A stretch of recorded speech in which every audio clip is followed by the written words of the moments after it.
Well, here's a hard reality. When it comes to sharing the good news of Jesus Christ, not one of us is the right person for everyone.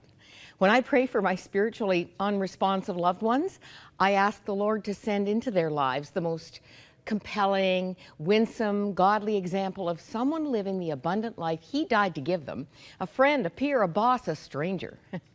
For Alex Douglas, Ontario Pioneer Camp provided the right soil for his new life to begin.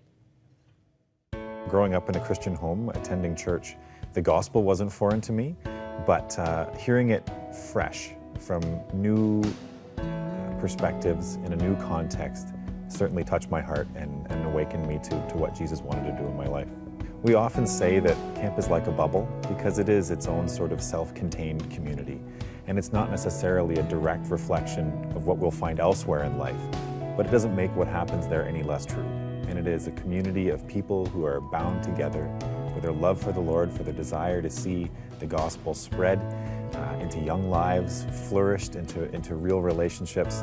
And it is real. It's real and it's impacting. You know, you grow up in the church and you have a lot of familiar Christian faces, but to be introduced to new Christian faces who don't know you yet love you, accept you, support you, challenge you, really helped that first real conversation with Christ happen, and was the beginning of an ongoing journey. Christian Summer Camp has been a power tool in so many young lives. Alex's testimony reminds us that as members of the family of God, we have an eternally significant role to play in expanding His kingdom. Perhaps today you can be the answer to someone's prayers for a child, a spouse, a friend, or co-worker who needs Jesus.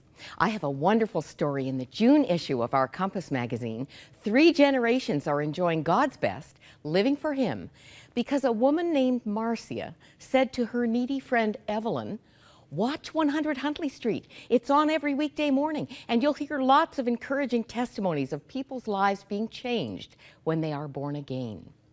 That was over 30 years ago. So many lives have been impacted as a result. In fact, this man in the latest issue of the Christian Herald, Dr. Azaria Marthaman, is Evelyn's son-in-law. Dr. Marthaman was a recent guest on 100 Huntley Street, talking about the 2 trips he made to Liberia last year in response to the Ebola crisis. He works with Samaritan's Purse. 3 of his 7 children have been adopted from Liberia. The stories of transformed lives just keep on coming. Will you celebrate with us by being part of what the author of life is continuing to do? Please call and make your pledge. Thank you so much as you do.